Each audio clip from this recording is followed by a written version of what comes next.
Hey everyone, welcome to today's edition of One Single Story, where each weekday we offer a brief lesson from a section of today's reading, and then we examine a single relevant question that passage points us to. Today I'm joined by Wendy Korbusieski.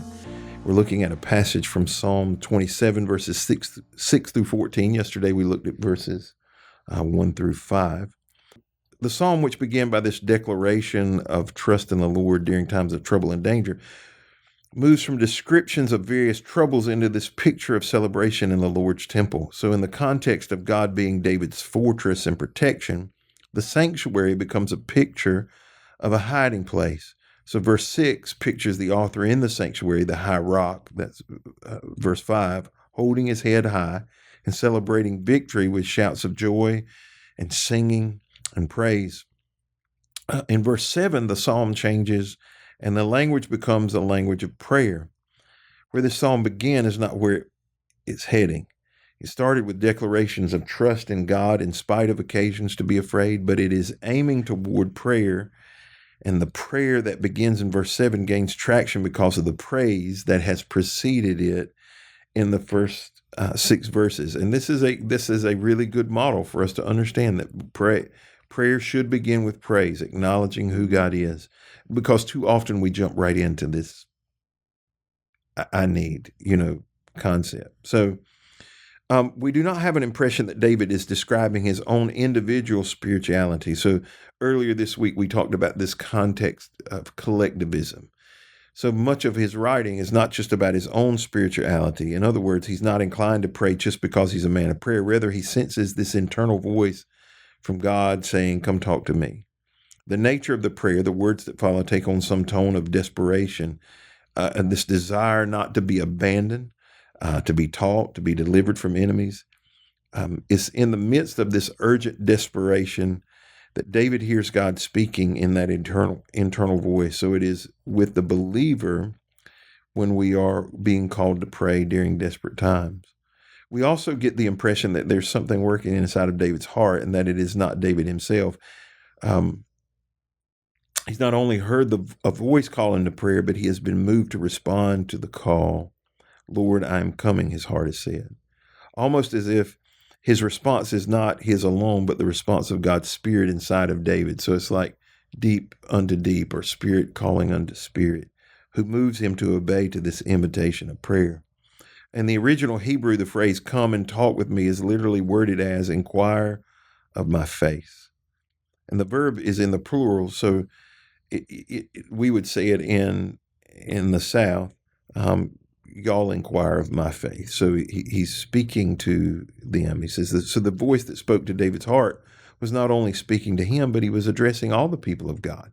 Come and seek my face. Come and speak to my face. God's people are being called to prayer in this time of trouble. And since the verb inquire is in the plural, the implication is that the response of David's heart is representative of the people. Yet the response of David's heart is singular. The Lord or the people responded, each of them individually, "Lord, I'm coming." So it was an individual response to a general call. I'm calling all of the people, but we all have to respond individually. And so this becomes this beautiful picture of how the Spirit of God inside of believers can move them to respond in a way that is contrary to human nature. During times of trouble, humans fear, they tremble. They're filled with anxiety. And it is in those moments when this counterintuitive voice can be heard that says, "Come and talk to me." When the internal voice of our heart is counterintuitive to our situation and is calling us to respond to trouble through prayer, it is most likely, the voice of the Lord. And not only does God's Holy Spirit speak counterintuitively to our hearts during troubled situations, but he also supernaturally moves the heart of his people to obey that ironic instruction to pray. Look at the words in Psalm 27. That prayer may take the tone of desperation and plea for deliverance, but the reader is assured that the prayer will end in faith and complete confidence. "Yet I am confident I will see the Lord's goodness while I am in the land of the living." So, Wendy, let's look at a couple of things. Why is prayer often counterintuitive when we're in trouble? I gave some thought to that, and I thought if in a moment of trouble, what is my knee-jerk reaction? What is the first thing I do? And thinking back in a moment of panic, the first thing that comes to my mind is, what am I going to do? And that struck me. Just those words. What am I going to do? I start with myself. And that immediately is the problem, because I'm always thinking, what am I going to do about that? But we're kind of programmed that way. As children, we're always programmed that way, because parents teach their children to be independent, or either you have an unhealthy childhood and you're codependent. You've been enabled your whole childhood. I just watched. We had some friends stay with us with toddlers in our house this past weekend, and there's this fine dance that parents and toddlers play with, teaching independence versus enabling. There's this puzzle that needs to be solved. How long do I stand back and allow them to solve the problem themselves? And when do I step in?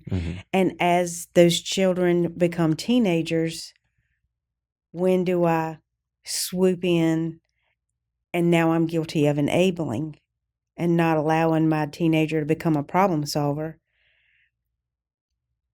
And when do I step back? And for our culture, that's a good thing, to create problem solvers. But we've taken that in our spiritual lives to be too far almost, because we don't accept the dependency on God. Right. We want to be problem solvers in our spiritual lives, when God's called us to be dependent upon Him. And so we haven't learned that dance, that dependency there that we need to, that balance, if you will. We haven't figured it out. Right. Where that stops and where our dependency on Him should start. And sometimes this, we don't want to give up the control. We want to just do it ourselves. We want to think we're in charge anyway, that we can control the outcome. So let me try to solve the problem myself. And unfortunately, there's a growing group that operates in a life without prayer. They've just operated their whole lives without a life of prayer. They're just used to operating without it. Right. Which is really sad. It's a challenge because we naturally want to fix it ourselves. Recently we, last year, I guess, I don't know, it might have been the year before last, but I think it was last year now. We did on Wednesday night a book entitled Pray First. And in our prayer service, that is the words that are on the screen as it counts down, is pray first. But that if you ask somebody, they would say, yes, of course, that's the right thing to do. But if you ask them what they did to truly examine, you said, you think, what am I going to do? Or how am I going to fix this? That would,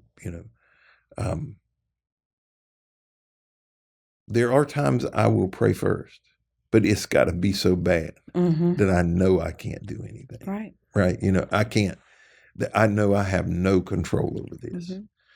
And I think that is, that's why prayer is counterintuitive in moments of trouble, is because we want to fix it. And, I think you're right that I don't think God wants us to be helpless.